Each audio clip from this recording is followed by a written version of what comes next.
Audio Jungle. மதுரையை தூங்கா நகரம் என்று சொல்லுவோம்.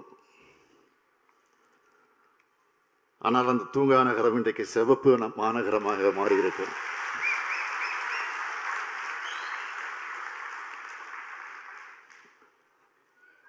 அதற்கு காரணகர்த்தாராக இருக்கக்கூடிய தோழர் பிரகாஷ் காரத் அவர்களுக்கும் தோழர் சண்முகம் அவர்களுக்கும் இந்த கருத்தரங்கத்திற்கு தலைமையேற்றுள்ள தோழர் பாலகிருஷ்ணன் அவர்களுக்கும்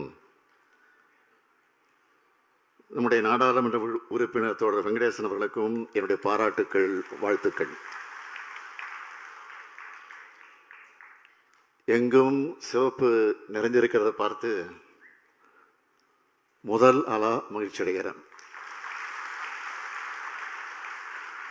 ஏன்னா திராவிட முன்னேற்ற கழகத்துடைய கொடியில பாதி சிவப்பு, கொடியில மட்டுமல்ல எங்கல்ல பாதி நீங்க.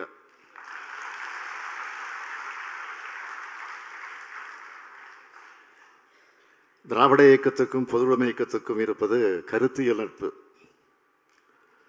இதோட அடையாளமாக தான் இந்த மாநாட்டுக்கு நான் வந்திருக்கிறேன். திராவிட இயக்கத்துக்கும் பொதுவுடைமை இயக்கத்துக்குமான உறவு என்பது கம்யூனிஸ்ட் கட்சியினுடைய அறிக்கையை தந்தை பெரியார் தமிழ் மொழியில் மொழிபெயர்த்து வெளியிட்டதிலிருந்தே தொடங்குச்சு. தன்னை ஒரு கம்யூனிஸ்டாகவே அடையாளப்படுத்தி கொண்டவர் தலைவர் கலைஞர் அவர்கள். இங்கே நம்முடைய தொடர் பாலகிருஷ்ணன் குறிப்பிட்டு காட்டியதைப் போல உலக மாமேதை காரல் மார்க்ஸுடைய உருவச்சிலைக்கு சென்னையில் அமைக்கப்படும்னு சட்டமன்றத்தை அறிவிச்சுட்டு உங்களில் பாதியாக இந்த மாநாட்டுக்கு வந்திருக்கக்கூடிய என் பேர் ஸ்டாலின்.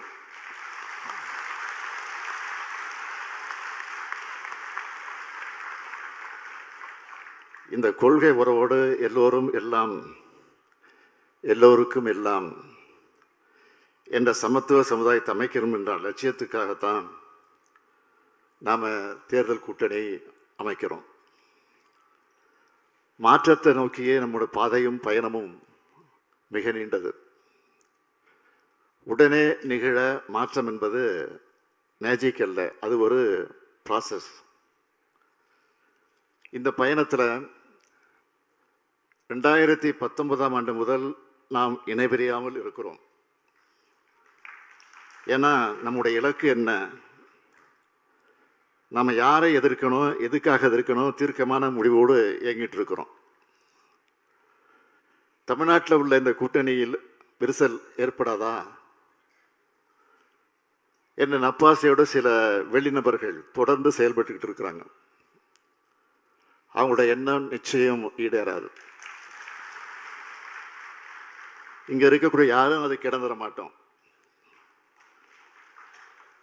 இந்த மைதானத்திற்கு ஏற்பாடு செய்யப்பட்டிருந்த மைதானம் மழையின் காரணமாக இது அரங்கத்தில் நடைபெற்றுக் கொண்டிருக்கிறது. ஆனால் மாநாட்டினுடைய நினைவாக தோழர் சீதாராம் யெச்சூரியுடைய பெயரை சூட்டியிருக்கிறத பார்த்தப்போ என் நெஞ்சம் கனத்தது.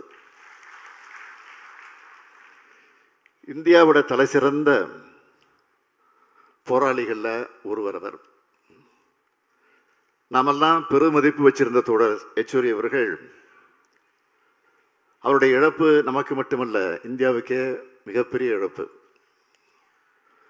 தோழர் சீதாராம் யெச்சூரி அவர்கள் பொதுவுடைமை கொள்கைக்காக போராடினவர், எதேச்ச அதிகாரத்தை கடுமையாக எதிர்த்தவர், சமத்துவ சிந்தனையோடு சமூக நீதி சிந்தனையை இணைச்சவர், மதவாத கருத்துக்களையும் மூட நம்பிக்கையும் கடுமையாக எதிர்த்தவர்.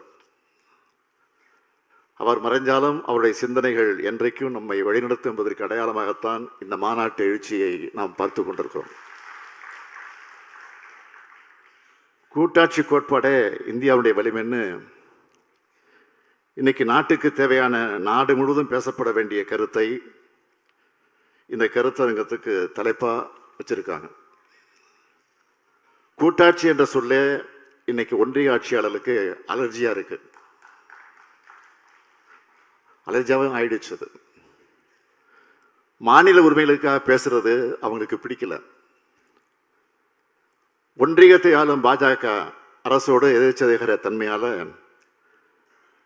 அதிகமாக பாதிப்படைகிறவங்கள முதன்மையா இருக்கிறது நானும் நம்ம சகாவு பினராயி விஜயனும் தான்.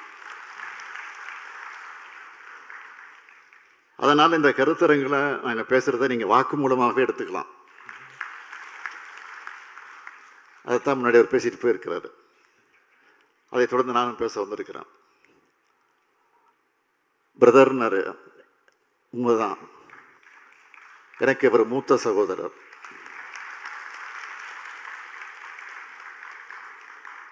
நமது அரசியலமைப்பு சட்டத்தின் முதல் வரியே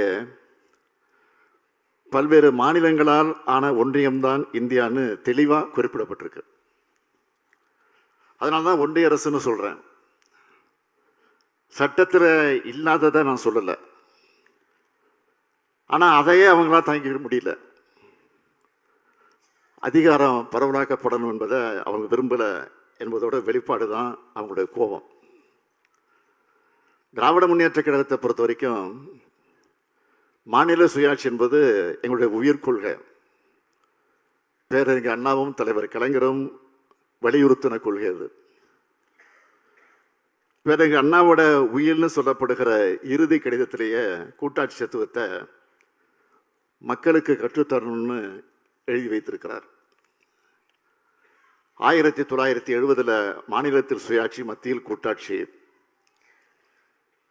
அப்படின்னு தலைவர் கலைஞர் அவர்கள் முப்பெரும் விழாவில் 50 முழக்கங்கள் ஒன்றாக அதை உருவாக்கி கொடுத்தார்.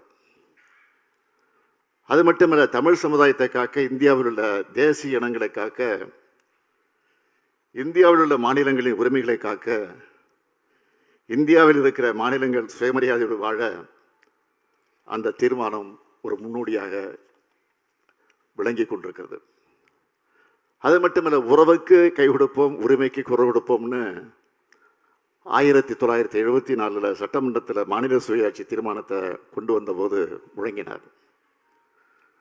மாநில சுயாட்சிக்காக, இந்திய அளவில் கூட்டாட்சிக்காக நாம் தொடர்ந்து போராடி வருகிறோம். ஆனால் இதுக்கு எதிரான பாசிச அரசா ஒன்றிய பாஜக அரசு இருக்கு. மாநில அரசுகள் டெல்லிக்கு காவடி தூக்குற நிலைமையை மாற்றி அதிகார பகிர்வுக்கு வழிகாட்டுறது தான் தன்னுடைய அணுகுமுறையாக இருக்கும்னு சொல்லி பிரதமரான நரேந்திர மோடி அவருடைய ஆட்சி தான் மாநிலங்களை அழிக்கிற ஆட்சியா, மாநில மொழிகளை சிதைக்கிற ஆட்சியா, பல்வேறு தேசிய இன மக்களை ஒழிக்கிற ஆட்சியா, பல்வேறு பண்பாடுகளை கொண்ட மக்களோட நம்பிக்கைகளை சிதைக்கிற ஆட்சியா, அரசியல் சட்டத்தால் உருவாக்கப்பட்ட அமைப்புகளை டம்மியாக மாற்றி ஒற்றையாட்சி தன்மை கொண்ட பாசிச ஆட்சியா இன்றைய பாஜக ஆட்சி நடந்துகிட்டு இருக்கு. ஒரே நாடு, ஒரே மதம், ஒரே மொழி, ஒரே உணவு, ஒரே தேர்தல், ஒரே தேர்வு, ஒரே பண்பாடு என்ற ஒற்றைத்தன்மை ஒரு கட்சியின் ஆட்சியா முதல் அமைஞ்சு ஒரே ஒரு தனி மனிதரின் அதிகாரத்தை குவிக்கத்தான் அது பயன்படும். பிறகு அந்த தனி மனிதர் வச்சதுதான் சட்டம், அவர் சொல்றதுதான் வேதம். அவரால் அங்கீகரிக்கப்பட்ட சிலருக்கு மட்டும்தான் அதிகாரம், அவரால் ஆசீர்வதிக்கப்பட்டிருக்கக்கூடியவங்களுக்கு மட்டும்தான் நிதி மூலதனம்னு ஆகிடும். பல்வேறு பரிணாமங்களில் வரக்கூடிய பாசிசத்தை நாம் வீழ்த்தி ஆகணும். பாஜகவோட பாசிச கோரமுகத்தை தொடர்பு பரப்புரையின் மூலமாகத்தான் வீழ்த்த முடியும். எல்லாத்துக்கும் மேல மக்கள் நலன்தான் முக்கியம் என்ற அந்த புள்ளியில நாம ஒன்னா இருக்கணும். ஏன்னா ஒன்றியத்தில் ஆட்சி மாற்றம் ஏற்பட்டால் மட்டும்தான் இந்தியாவில் சுயாட்சி காப்பாற்றப்படும். பிரகாஷ் காரத் போன்றவர்கள் அதுக்காக பாடுபட்டு கொண்டிருக்கிறார்கள். தொடர்ந்து பாடுபட வேண்டும். உங்களோடு சேர்ந்து நாங்களும் பாடுபட காத்திருக்கிறோம், தயாராக இருக்கிறோம். ஒன்றிய அரசுக்கும் மாநில அரசுக்குமான உறவுகளை வலிமைப்படுத்த சர்க்காரியா கமிஷன், பூச்சி கமிஷனும் அளித்த பரிந்துரைகளை அமுல்படுத்தணும்னு 2012 குஜராத் முதலமைச்சராக இருந்த நரேந்திர மோடி அவர்கள் கேட்டார்கள். நல்லா கவனிங்க. சர்க்காரியா கமிஷனும் பூஞ்சி கமிஷனும் அளித்த பரிந்துரைகளை அமுல்படுத்தணும்னு 2012 குஜராத் மாநிலத்தினுடைய முதலமைச்சராக இருந்த நரேந்திர மோடி அவர்கள் கேட்டார். நான் இந்த மேடையில் நின்று கொண்டு மாண்புமிகு பிரதமர் மோடி அவர்களை ஒரு கேள்வி கேட்கிறேன். தொடர்ந்து 3வது முறையாக பிரதமராகி இருக்கீங்க. அதை நடைமுறைப்படுத்த எடுத்த நடவடிக்கை என்ன சொல்லணும். தமிழ்நாட்டுக்கு வரப்போறீங்க, 2 நாளில் வரப்போறீங்க. நேற்று சட்டமன்றத்தை தீர்மானம் போட்டு அவர் வருகிற நேரத்தில் இதற்கு விளக்கம் சொல்ல வேண்டும் என்று கேட்டிருக்கிறோம். பல்வேறு சட்டங்களின் மூலமாக மாநில உரிமைகளை பறிக்கிறீங்களே. ஜிஎஸ்டி மூலமா மாநில உரிமையை மாநில நிதி உரிமையை எடுத்துக்கிட்டீங்களே. எதிர்கட்சி ஆளக்கூடிய மாநில சட்டமன்றங்களை நிறைவேற்ற சட்டங்களுக்கு அனுமதி தருவது கிடையாது. ஒன்றிய அரசு சார்பில் சிறப்பு திட்டம் கொடுக்கறது இல்லை. எதிர்கட்சி ஆளக்கூடிய மாநிலங்களில் ஆளுநர்களை பாஜக மாநில தலைவர்களாக மாற்றி முழு நேர அரசியல்வாதியாக செயல்பட வைக்கிறாங்க. மாநிலங்களின் வளர்ச்சியை தடுக்கிறீங்க. பாஜகவுக்கு எதிரான மாநில அரசுகளை மிரட்டுறீங்க. ஆட்சியை கவிழ்க்கிறீங்க. கட்சிகளை உடைக்கிறீங்க. கட்சிகள் மாற கட்டாயப்படுத்தப்படுறீங்க. இன்னும் சொல்லணும்னா மாநிலங்களே இருக்கக்கூடாதுன்னு நினைக்கிறீங்க. அதே மாதிரி தான் வக்ஃப் திருத்தத்து சட்டம்.